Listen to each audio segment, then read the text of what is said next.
Mike Radich here, and I'm now joined on the phone by Showdown Fights Director of Fight Operations, Scott Bowler. Scott, how are you? I'm good. How are you? I'm doing good. Scott, before we talk about Showdown Fights and we talk about the event coming up next week, let's go back in time. Let's go back to the beginning, how you got started in mixed martial arts.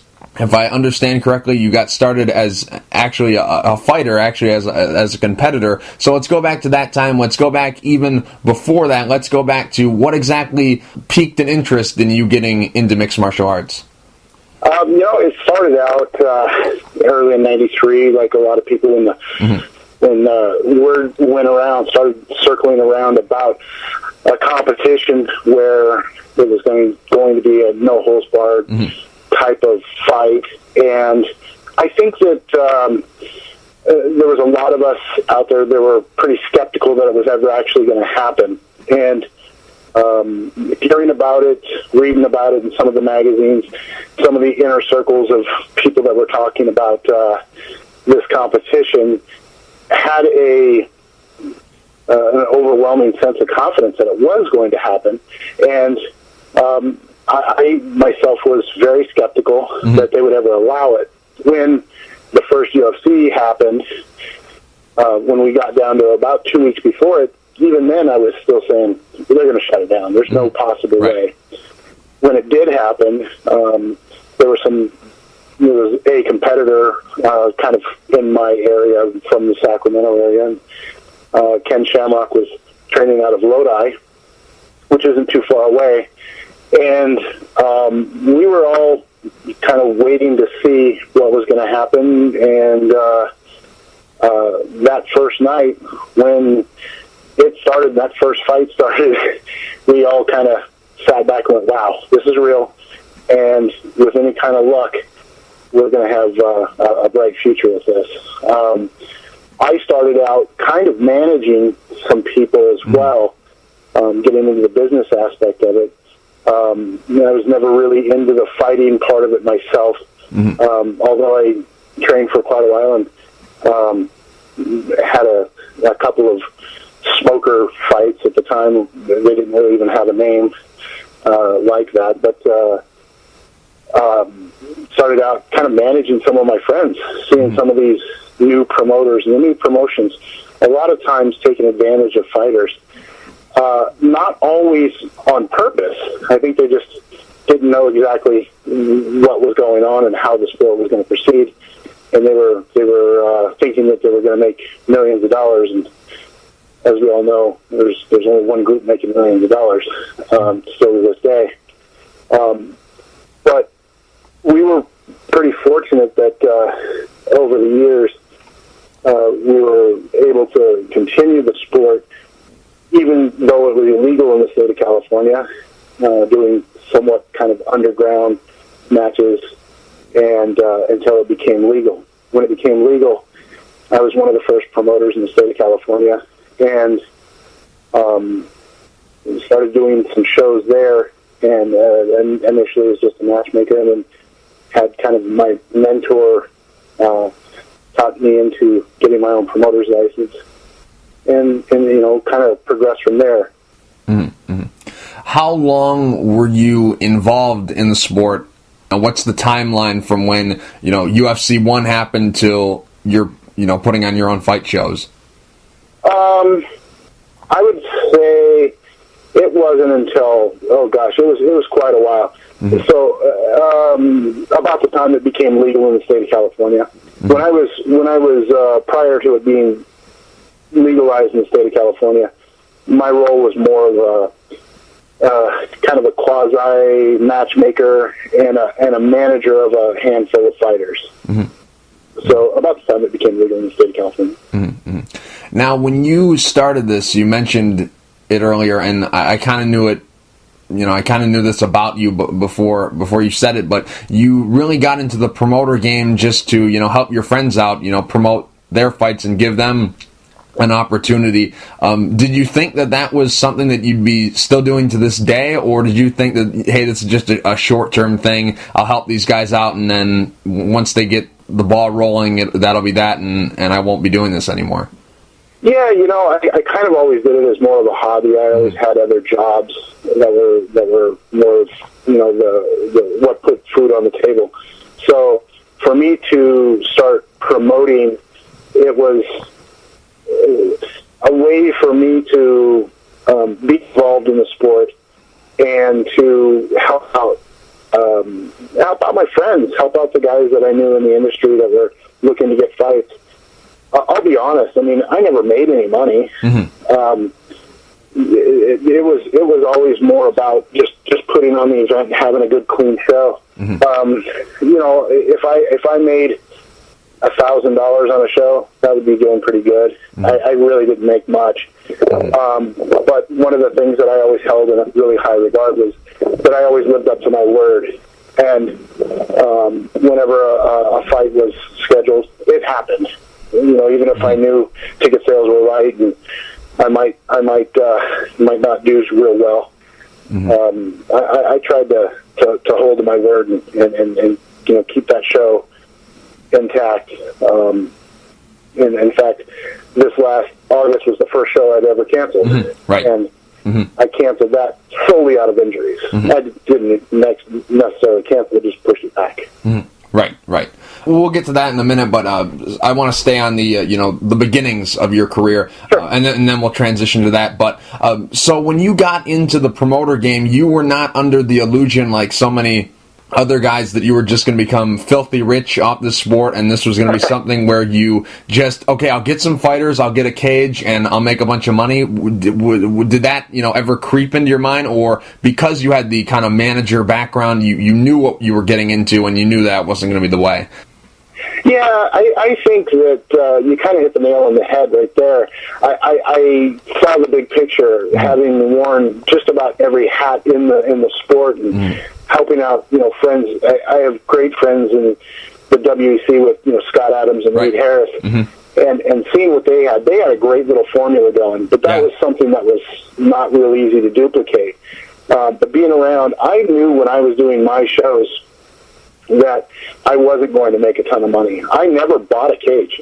Mm-hmm. I didn't own a cage. I always rented one. I didn't invest a ton of time and energy into it like some of the promoters do, thinking I've got to have all of these things to be successful. Well, that's a much larger nut to crack when you've invested a couple $1,000s into a cage and maybe a truck to haul it around and those types of things. I just didn't do enough shows. I didn't do a ton of shows. So I was comfortable with renting one.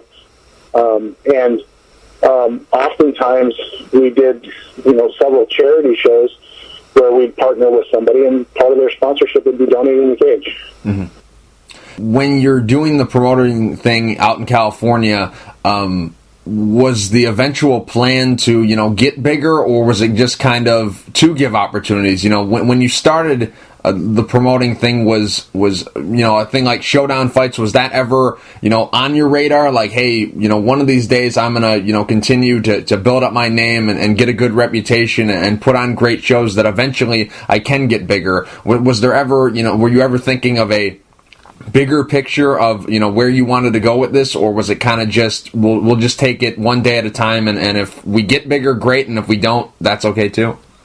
It was definitely a one day at a time kind of thing for me anyway. I had several friends that would help me out in events, and they're still involved even with Showdown now, that always were maybe the bigger dreamers than myself. I always looked at it as hey, we're having some fun. It's not really costing us a ton of money, but we're having fun doing what we love and getting to be involved in the sport. I didn't think in a million years I was going to have the opportunity to be doing what I'm doing, living where I'm living. Mm-hmm. If you'd have told me 3 or 4 years ago that I'd be living in Utah and running a promotion full time, I would have said you're crazy. I just didn't see how it was possible. Mm-hmm. But as the cards, fell together, that's where I'm at now. Mm-hmm. Mm-hmm. if you didn't have your own fight show, would you still be involved in the sport, whether it be as a manager or, maybe a front office guy at somebody else's company? Would you still be involved if you didn't have your own place to put on fights, or would have you just, did what you did on the small scale and then been happy with that and moved on to a different area of your life? Could you explain, where you think you'd be at right now had you not stuck in the promoter game?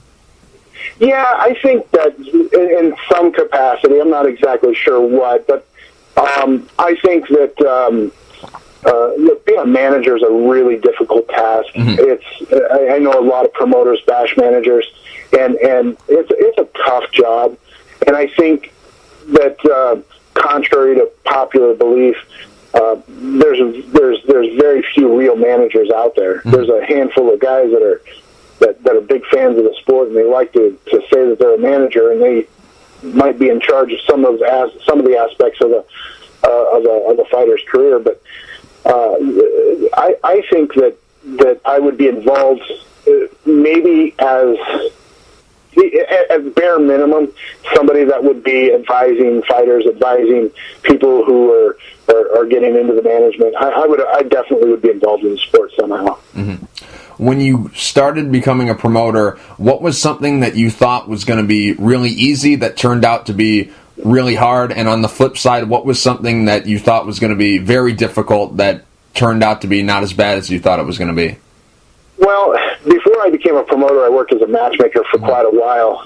So I'd seen a lot of the aspects of the sport, not absolutely everything. Maybe, working with some of the groups that I've worked with in the past, I didn't see maybe all the financial end of it. So for me, the thing that I saw that I thought was going to be real easy was getting butts and seats. I really thought it was going to be just a slam dunk. You throw up a cage, you throw in some lights, you tell some fighters, hey, be here on this night. They're going to spread the word. And I didn't realize how difficult it was to get people, to part with that 20, 30, 50 bucks to come in and see a show. As something that I thought would be more difficult and turned out to be relatively easy was getting support, getting that, maybe those little fringe players, those guys that mean so much to the show, those folks that come in and help set up the cage, those folks that do a lot of the grunt work. That turned out to be relatively easy if you were fair with them. And as I've said before, I try to do everything I can to be as fair with people as possible and live up to my word. So I think I've developed a lot of really good friendships out of those things, and being able to get people to come and help do the grunt work, which I thought, no way in hell somebody's going to want to give up their Friday night to come build a cage for a show on Saturday night. But you know what? People that love this sport are willing to do whatever it takes to make it succeed. Mm-hmm. That's great. Mm-hmm. So how does Showdown Fights all come together? Because you were running FM promotions, and then you transition, and then all of a sudden you're not running FM, you're running Showdown Fights. So how does that all come together? Well, myself and Scott Adams, who was one of the founders of the WEC, right, started doing a series of shows. We did the Fight for Wrestling shows, where 100% of the proceeds went back to the California University athletic programs to help them, be able to participate. A couple of years ago, the California University system voted to abolish what they deemed were fringe sports. Anything that was a fringe sport was something that cost more money to operate than could generate through ticket sales or holding their events. Wrestling happened to be one of those. Scott Adams, who wrestled with Chuck Liddell at Cal Poly, right, came to me and asked me, like, hey, look, they're doing away with these programs. Let's do some shows. Let's try to get back to the community. And And his school, where he wrestled at Cal Poly, was one of those that were on the chopping block. And they've got a storied history of turning out some great athletes.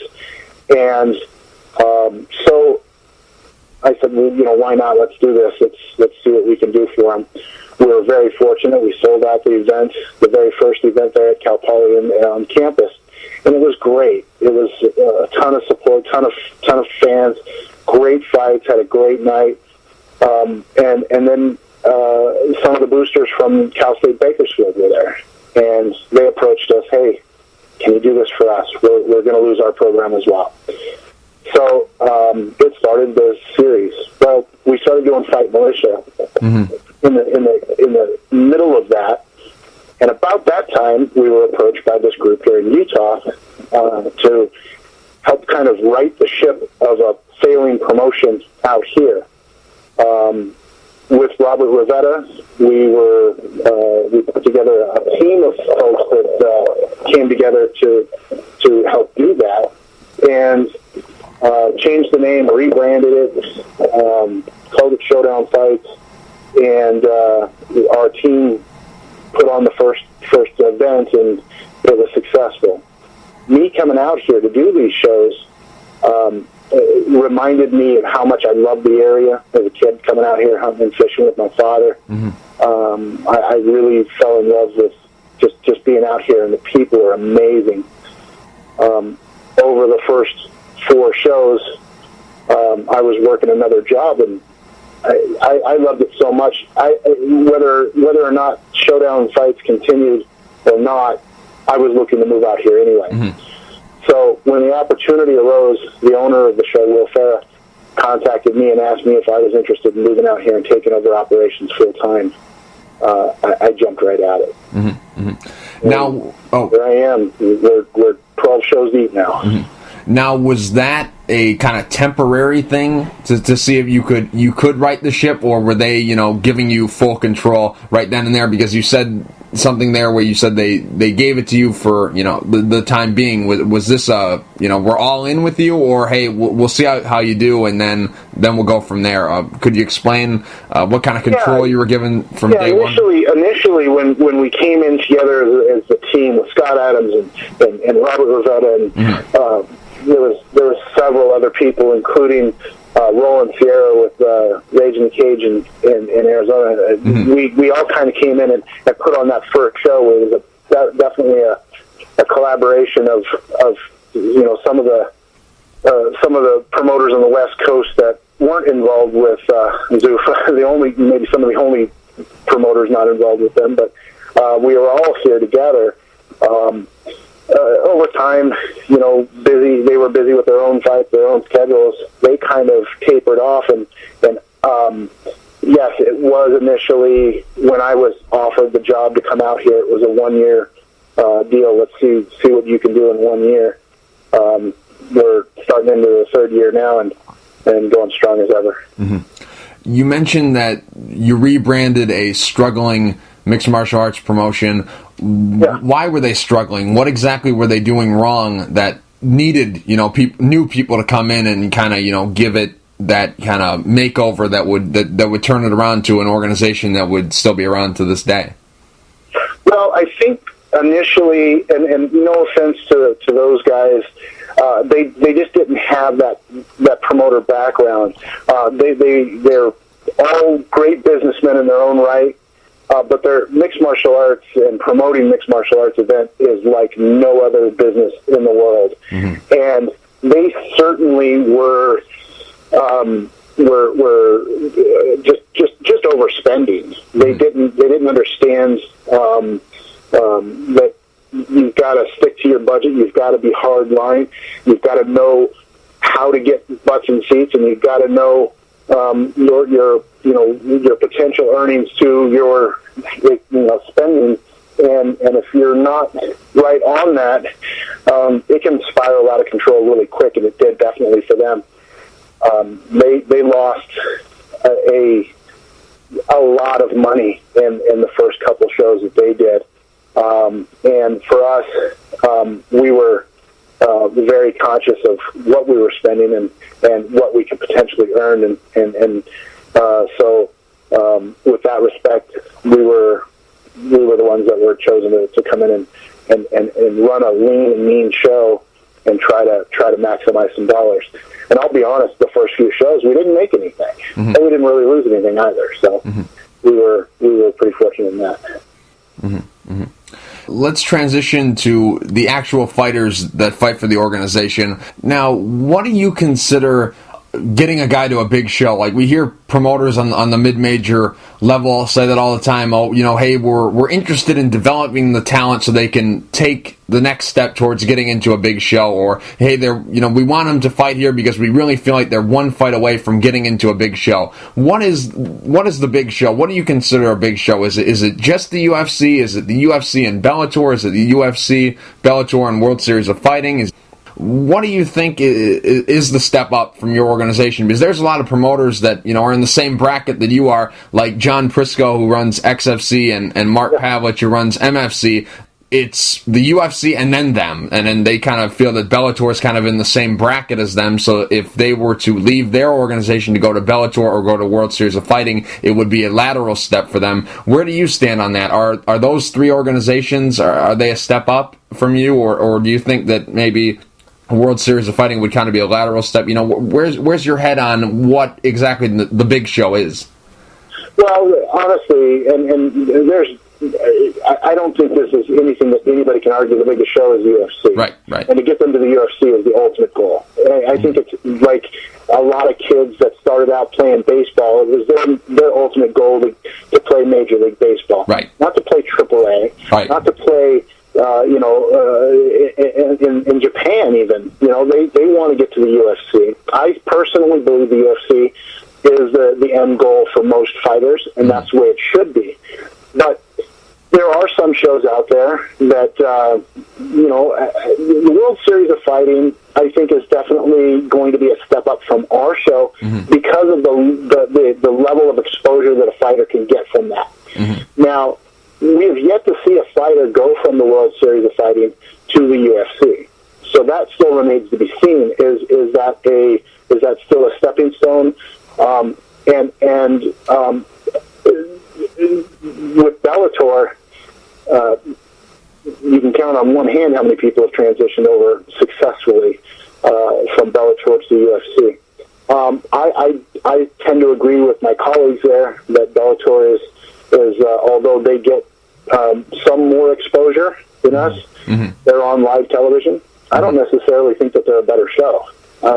I'm just, the fact that they're getting more exposure might give those fighters more opportunities to make money, whether it be through sponsorship or just flat out in payroll. They're able to pay more. That's a bigger show. Now, for me, that's the ultimate thing is a fighter being successful, is being able to succeed in the sport that they love and to be able to put food on their table with doing what they love.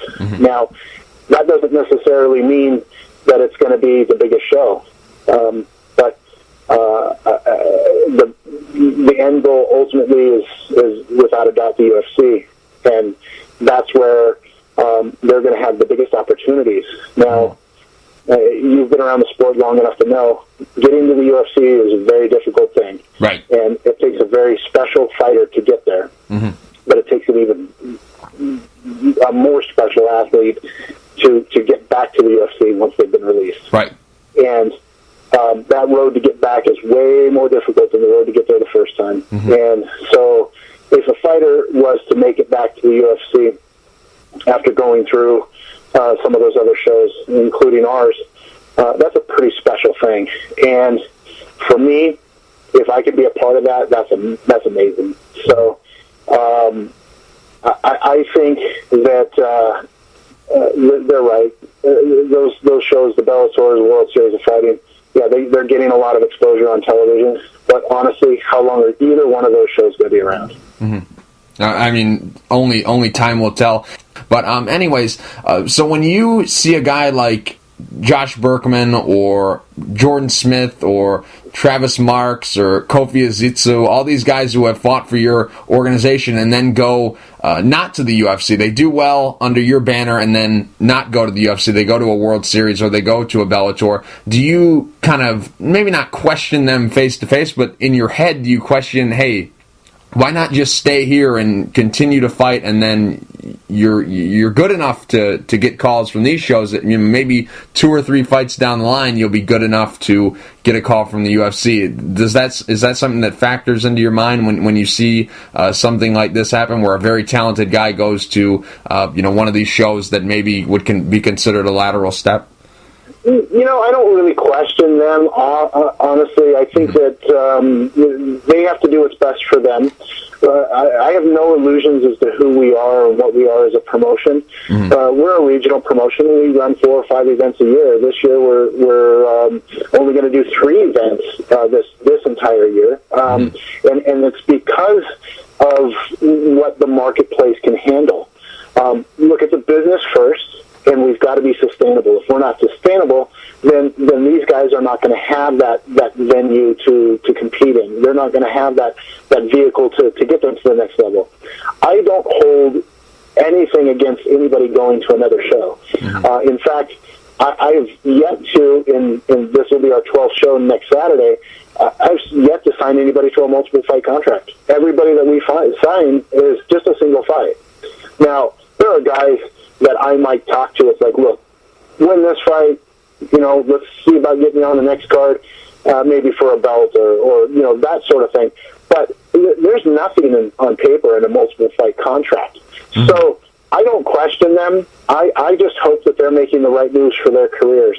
And I go out of my way to tell any fighter, and whether they're in our show or not, if they have questions about what's going on with another promotion, if they have questions about their contract, if I've got the time, if that's not the week of an event, right, I'd be more than happy to sit down and go over a contract with them and make sure that they understand what they're signing. And I've done that with multiple fighters, going to whether or not it's going to World Series or Bellator or to MFC or any of those places, just so that they are comfortable with the decisions that they're going to make.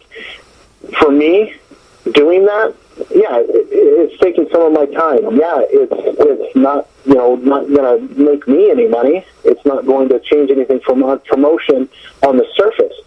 But under that, they're going to know that they can trust me. They're going to know that they can believe that I'm going to do what I'm going to say, and that they, when and if the opportunity arises for them to be on my card, I know that I've got them. I've got a friend, and I'm looking for that in a fighter. I'm looking for those guys that can be that, hey, you fought for me before, you know what you're getting, come back and fight for me.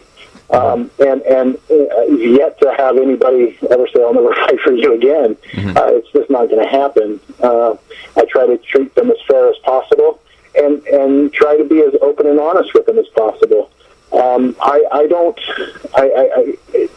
have any agenda here other than seeing them succeed.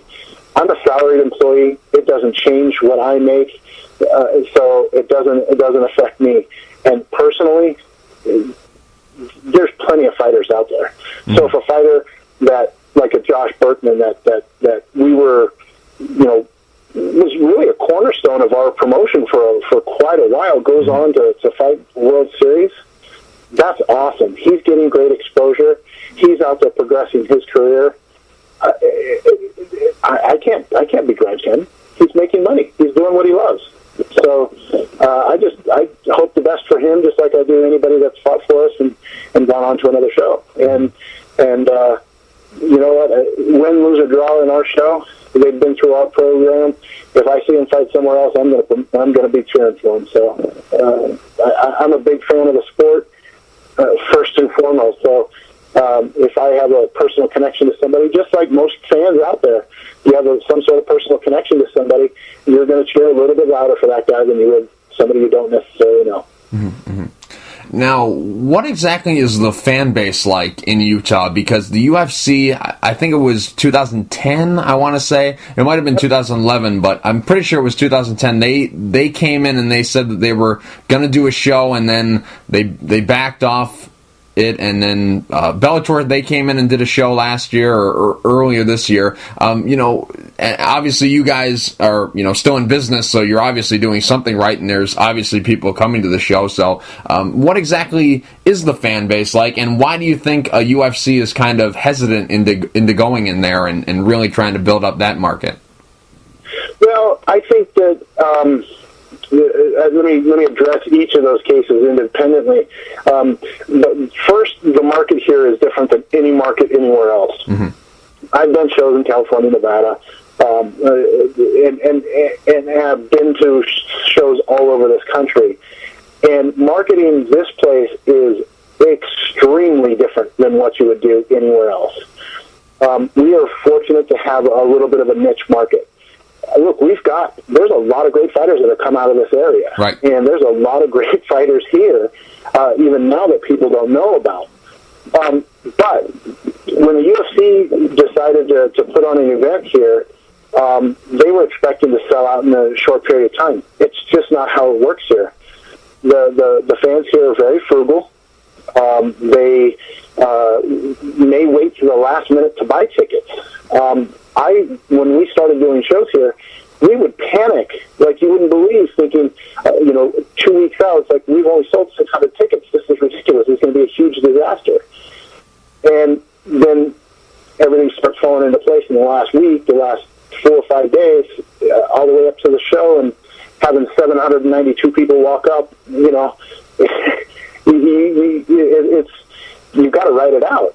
The UFC, I think, they had an event here. They had a great card.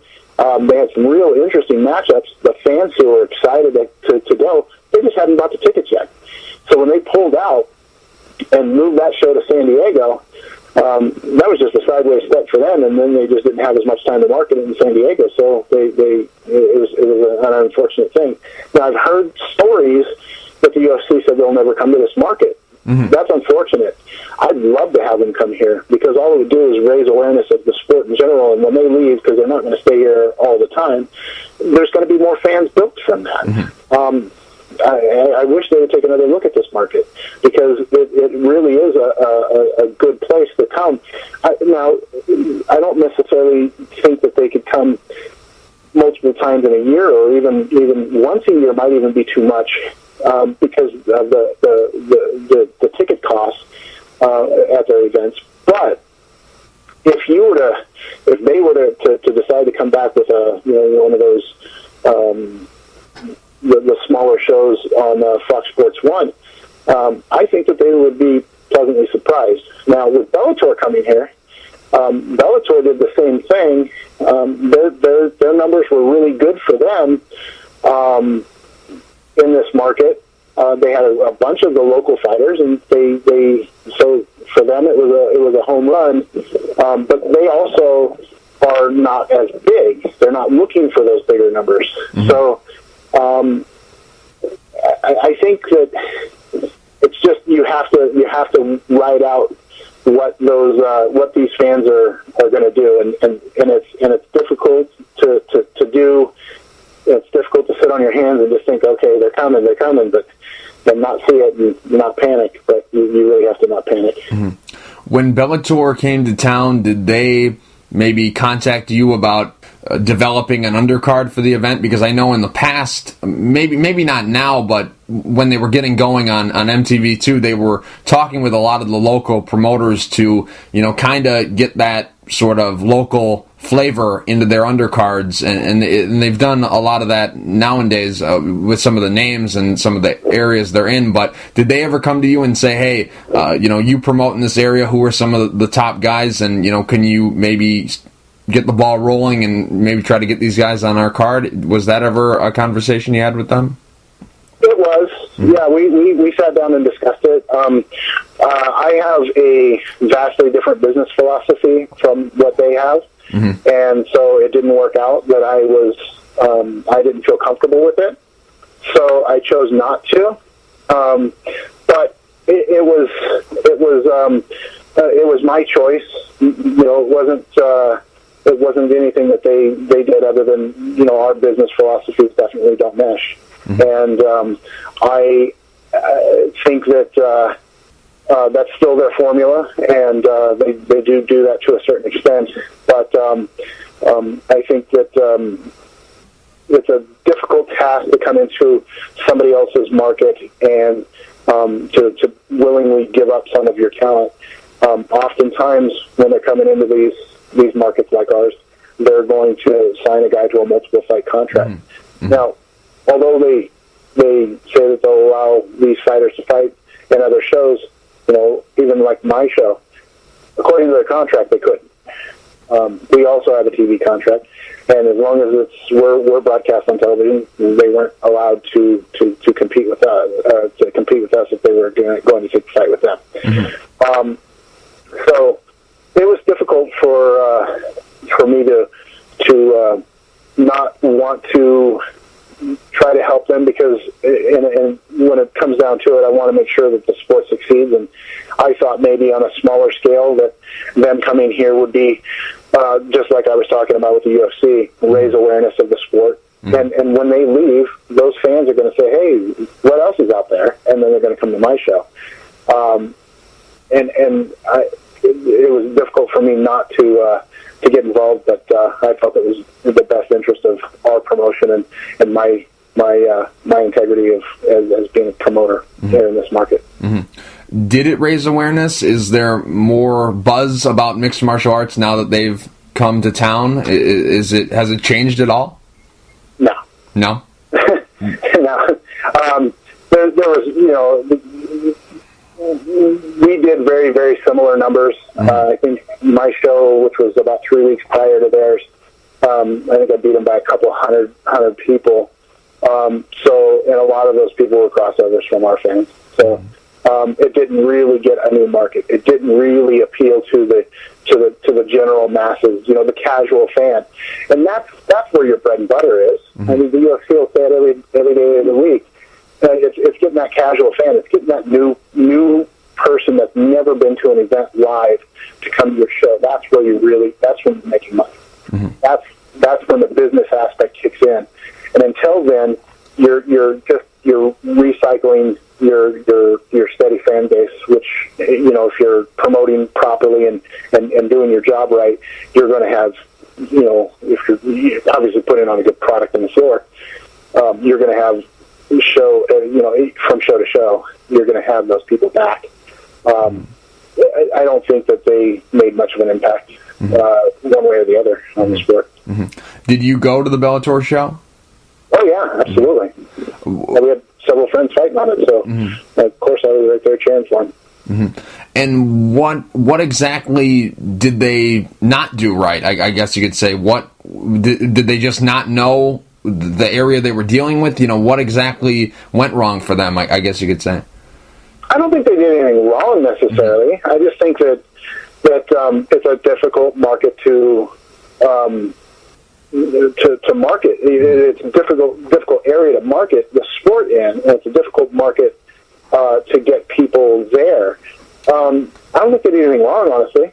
Mm-hmm. I just think that it's a tough market. Mm-hmm. Well, enough about Bellator. Back to your show. You got Showdown Fights 12 coming up September 28th. In the main event, lightweight title fight, a rematch of a fight that was for a couple rounds, I guess you could say.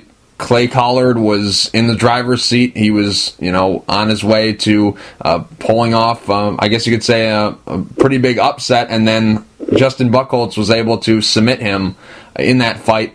This time around, I've seen some promo videos and stuff like that. This time around, is the buzz, I guess you could say, or the bad blood from the between these two guys? Is this from what happened in the first fight? How Buchholz was able to come back after being behind in the fight, or is this something where these guys, they don't like each other and it's just kind of maybe brewed a little bit more because of the way the first fight went? Why is there some bad blood going into this matchup? I think a lot of it really is personal between the two of them.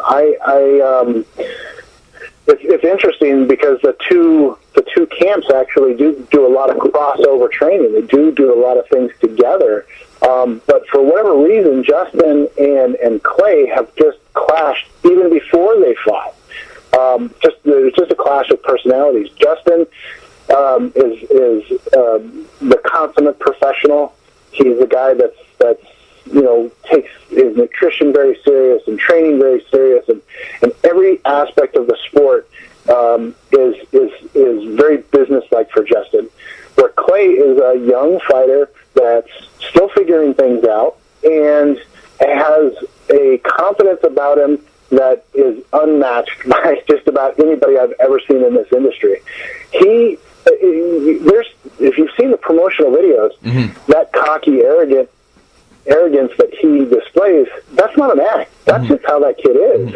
Now, if this fight was the opposite of what happened, but still with the same finish, so let's say Buchholz had dominated for 3 rounds and then submitted him in the third, would this fight be happening? Because obviously Justin Buchholz, his goal is to make it back to the UFC, and Clay Collard is still a young up and coming guy. He doesn't have he's not a UFC vet. He doesn't, and with the casual fans, he's not very well known.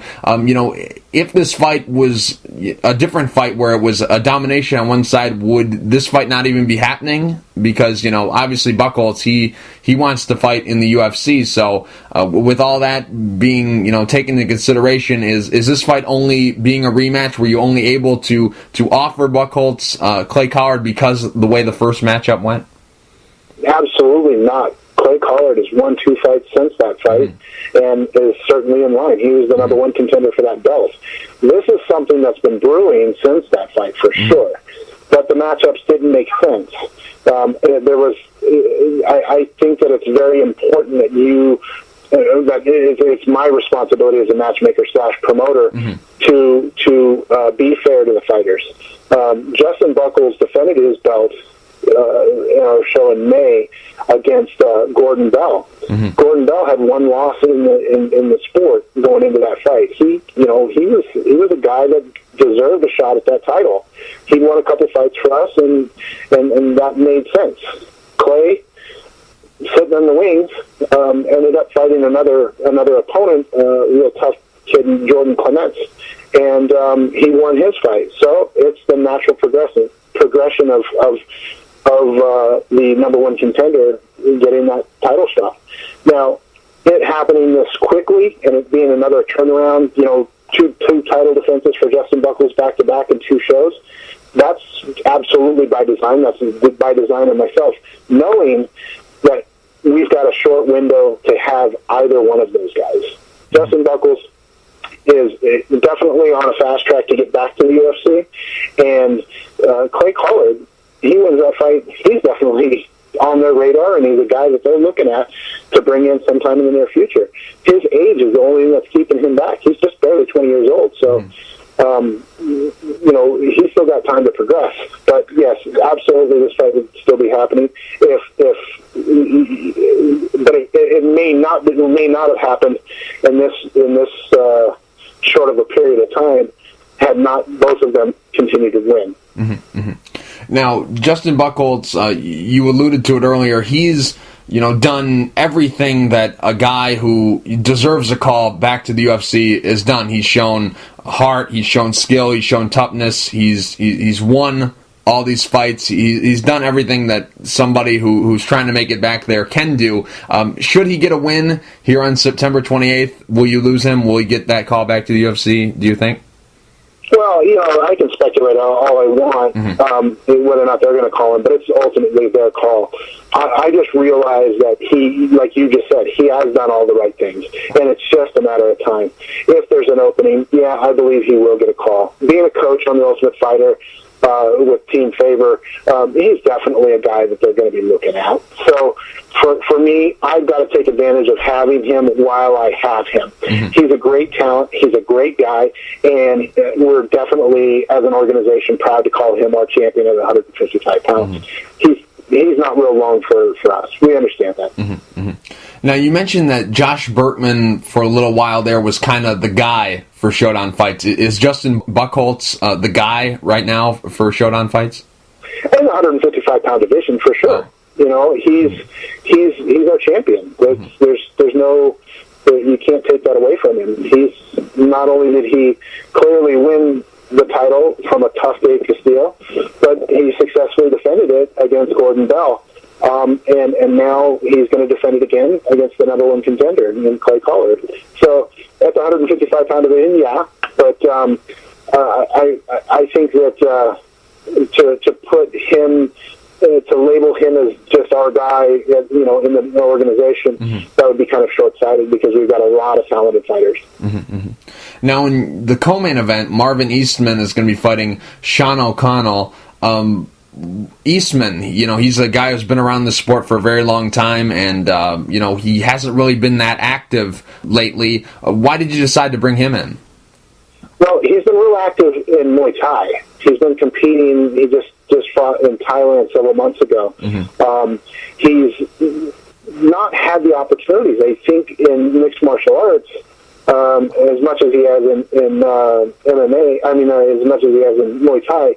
Because I think people, when you're a fighter that's been at the high level like he has been, they're a little worried about bringing a guy like him in to fight a local.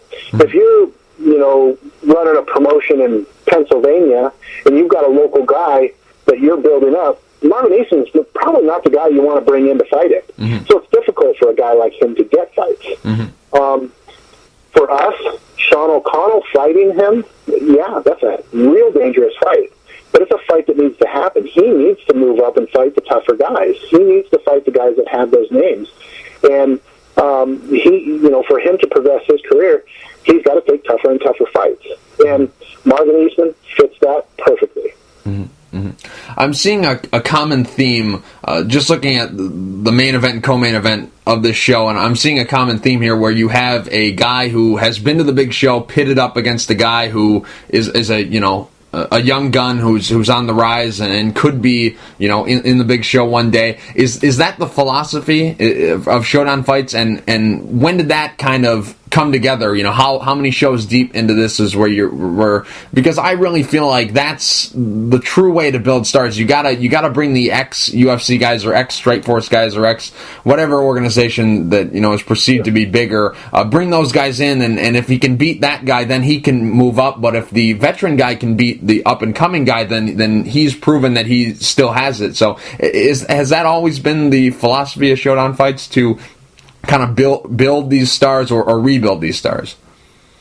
Yeah, I don't think there's any big secret here. That I think that most of the successful mid-level promotions, like MFC or XFC or any of those guys that are doing shows that are at the same point where they're trying to build their stars, they're trying to get them to progress on to the bigger shows.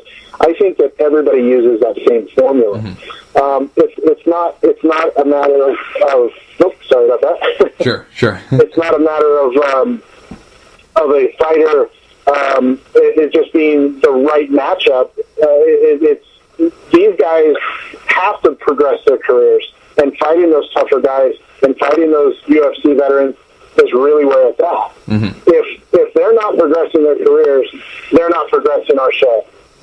So ultimately, that is kind of our philosophy. We've done that since day one. Some shows it's more prevalent than others, but some shows we might have younger talent than we do. Some events we might have talent that is right on the cusp of going. Some shows we're still building.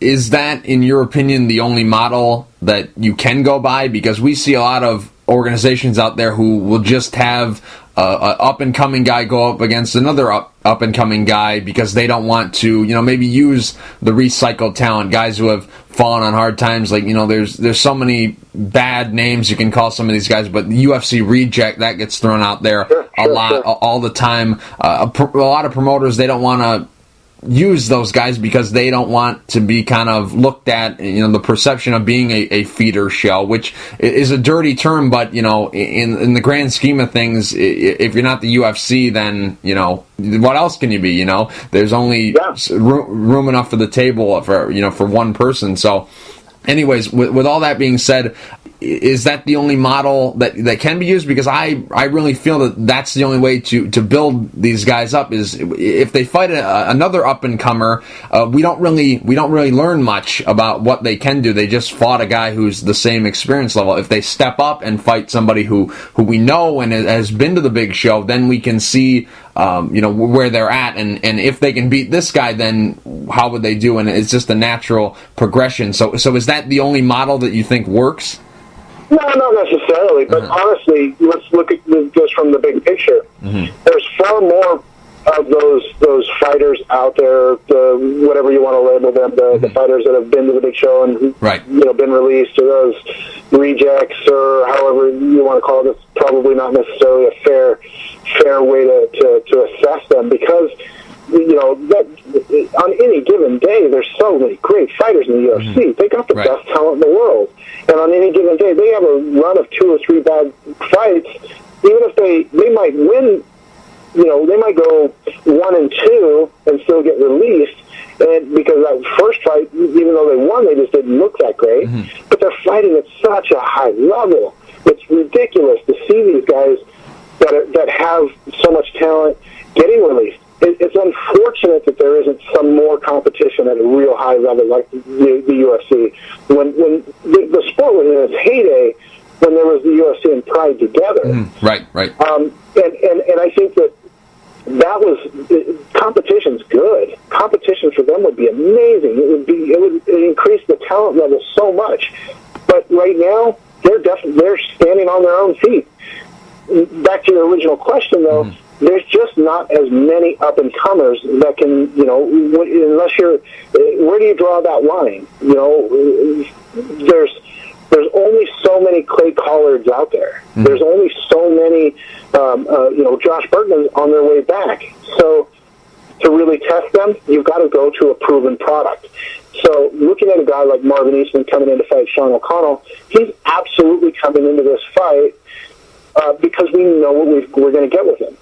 If I went out there and found another 205-pounder, which obviously they don't grow on trees. Right. UFC had open tryouts for 205-pounders several months ago, and they had 40-some-odd people show up. There's just not a lot of them out there. So it's a difficult thing matching fighters and keeping them on a path to progress their career. But the easiest way to do that is to have them fight proven commodities, a guy like Marvin Eastman. You mentioned the heyday and the massive boom that was going on at one point in time in this sport, when it was the UFC and Pride, or in some people's opinion it was Pride and then the UFC. I just want to run this by you real quick, and then we'll get back to Showdown. But sure. Is the only way that there's going to be actual competition for the UFC is when an organization, I don't know who it's going to be, maybe they're around now or maybe they're going to be around in years to come, but is the only way that someone's actually going to be looked at as serious competition for the UFC if somebody is taking guys from the UFC who are not losing. Like, we see so many guys, like, they go to Bellator. Some of the guys that are in tournaments right now are guys who have fallen on hard times in the UFC. Like, I guess you could even say the two guys who are headlining their pay-per-view, Tito Ortiz and Rampage. Two guys who are well-known, but they didn't have success in the UFC in recent memory. So is that the way where people are going to be looking at another organization as serious competition for the UFC if they're able to sign guys who are champions or number one contenders, really well-known guys, and give them another place? Because there was a time where Murilo Bustamante and Jens Pulver and all these guys who were high level, top of the food chain in the UFC were going over to Pride and were leaving for other organizations. Is that the way? Is that how it's going to happen? If some other organization is going to be looked at as serious competition, they've got to get the big names when they're on the winning track. Well, I think yes, Yes and no. I think that they would also have to build some of their own talent. I think that just going off of the recycled fighters, as some might call, you're going to need that name recognition. You're going to need to build off of that. But you have to also build your own talent from within. And that's not going to happen overnight. If somebody came in with a open blank checkbook and said, here, put on the best possible show you could, you're not going to do it overnight. You're not going to compete with the UFC overnight. It's going to take some time. It's taken them a long time to build to where they're at, and some of the best and brightest minds in the sport might have a great idea on how to do that, but until you get into the meat and potatoes of actually trying to do that, I don't think you're going to know a true fire formula. It hasn't been done yet. Nobody's even close. Contrary to popular belief, I know that Bellator likes to think that they're, nipping at their heels. They're not. They're nowhere near them. Nobody is. The World Series of Fighting, they're doing a great job, and they're putting on some good shows, but they're not. So I don't know the formula, and if I did, then I think that anything is possible. But my personal belief is that you couldn't do it off of building talent alone, and you couldn't do it off the back of recycled fighters or fighters that maybe you take away some of their top-level fighters because you're able to pay them more. I just don't think, I think it would take a combination to be able to put yourself on the map, and it's going to take years of development. Now, maybe you know the answer to this question, and maybe you don't. But how do you build stars in this sport? Because I have so many theories that I've heard over the years of how you create stars in this sport, and I don't really know which one to believe in. Because, for instance, last night John Jones fought Alexander Gustafsson. Nobody, unless you were a hardcore fan, really was invested into Alexander Gustafsson. Now you go on the internet and everyone loves this guy. Same thing with Chris Weidman. I mean, there really wasn't that much publicity going this guy's way. Obviously, there were a lot of guys who were picking him to beat Anderson Silva because he has this, a very good style. He's a bad matchup, I guess you would say, for Anderson Silva. But until he actually won, no one was really invested in who this guy was. But since Gustafsson and Weidman put on great fights, they've become guys that people know now. Now, is it through to build stars? Is it through cutting promos and getting them out to the public and getting invested into their story, or is it watching their fights and letting the fights tell the story? How do you build stars? Because I don't know.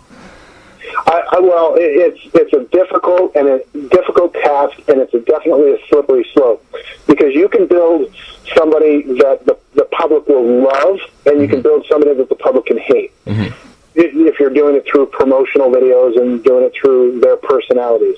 A guy like Chael Sonnen, in my opinion, is the prime example of the other side of that coin. Yes, off of fighting ability is a great way to build a star. But it's hard to build that star at that high level. Anybody can beat anybody on any given night. You can take Chris Weidman that comes in and beats, arguably the greatest fighter of all times. Does that mean that Chris is one of the greatest fighters of all time? Not necessarily, but he got him that night. So he has become a star because of that. Then you got a guy that look at his record in the last few fights. I don't know what it is off the top of my head, but it's probably about 500 in his last few fights. And Chael Sonnen, who's probably one of the most recognizable faces in the sport. So I don't think there's any one surefire way, one method to build that star. I think it comes through a number of different things, and hitting the right nerves with the right people at the right times is what it takes to build a star. But the one way that you can't argue, the one way that you cannot dispute to build a star is go out there and win. Now, transitioning from star building and all the the business side of things that I love talking about, let's transition back onto your show. This card is going to be available on Go Fight Live, the iPay-per-view. Now, what are exactly the terms of this partnership with Go Fight Live? Are they something where they give you a platform to broadcast on, or are they something where they're actually a TV partner where they will actually give you production costs where they'll foot the bill you just put on the show? What exactly is the partnership with them? I don't want to go into too many details, but yes, our partnership with them is more of a they come in and they'll broadcast the event live. Mm-hmm. We take care of all of production. That's our responsibility.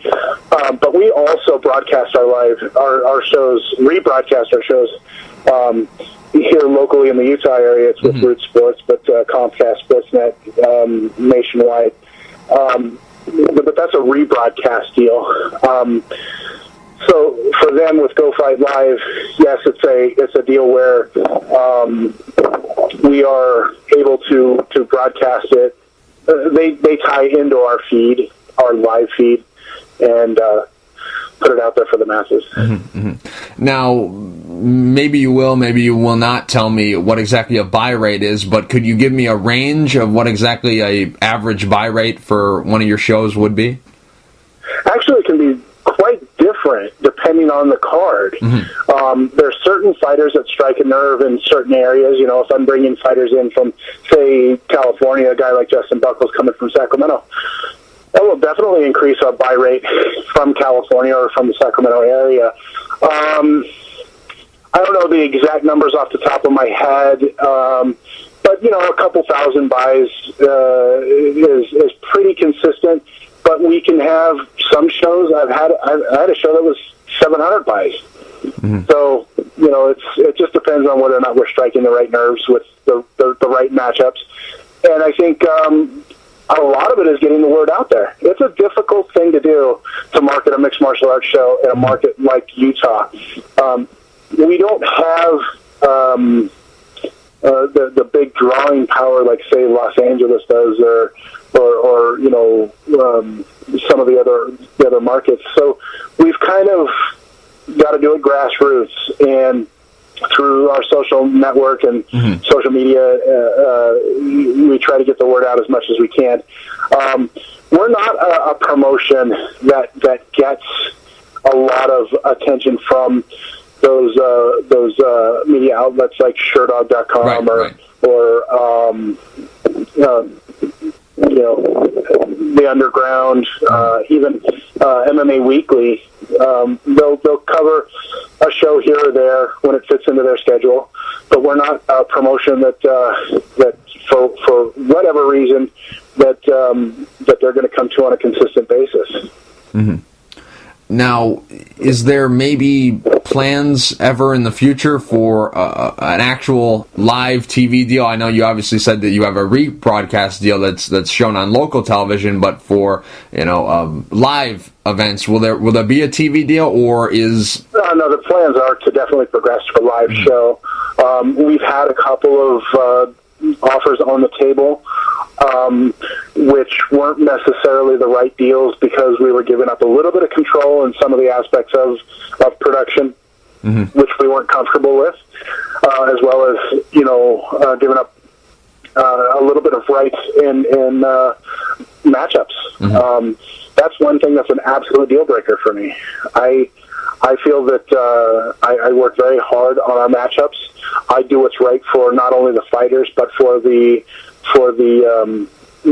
promotion in general to put on the matchups that I do. I would have a real difficult time allowing somebody coming in from out of state that it does not have a background in mixed martial arts. It does not know one fighter from the next, saying that I've got to have a fighter because they heard their name. A fighter out of Florida, they heard their name once. Fight a guy from California. That does absolutely nothing for me as a promoter here in Utah. So I would be willing to work with an organization that might say, we'd like to see this guy fight. Okay, let me see if I can find somebody local. But for them to dictate, I've got to have this fight and that fight on the card, that's a deal breaker. That's something that I'm not willing to compromise on, and yes, I would give up a TV deal over that. Mm-hmm. When you first started with Showdown Fights, what was the goal for the show, and where are you, I guess you could say, what stage of accomplishing this goal are you at right now? When you got into this, where did you think you would be at this day and time, way back when you first got involved? When I took over full-time, which was right about 2 years ago now, our goal was to, within the first 2 years, to get on television, and I did that inside the first year. Mm-hmm.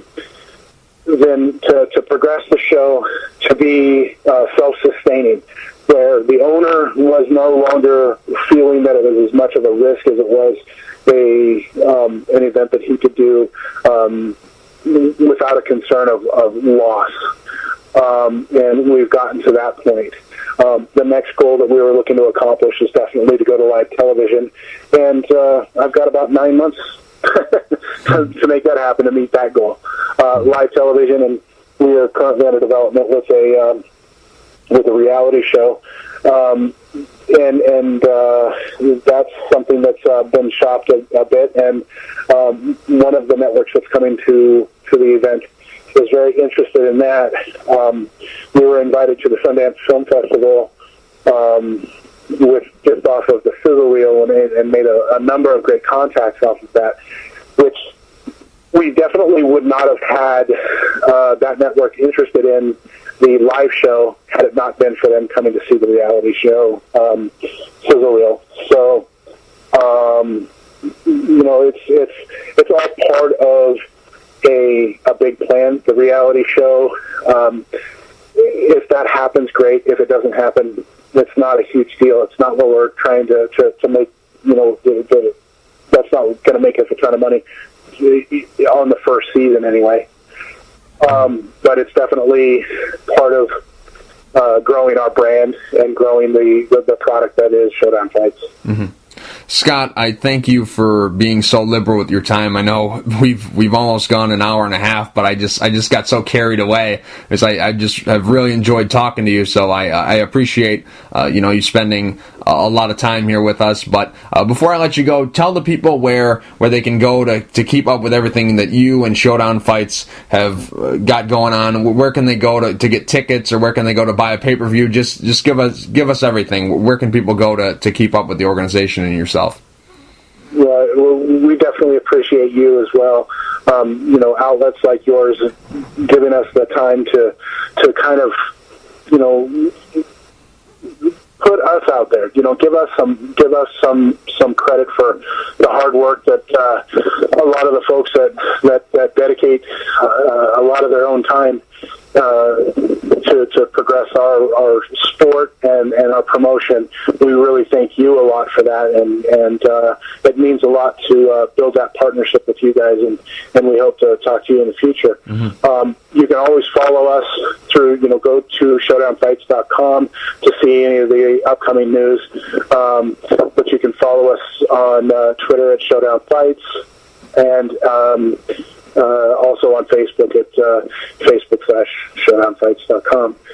We try to keep that updated as much as possible as to the events that are coming up, and seeing the promotional videos, as well as when we have a great highlighted fight like the Justin Buckles and Clay Collard one. We try to put them up there and let our fans see those as quickly as possible.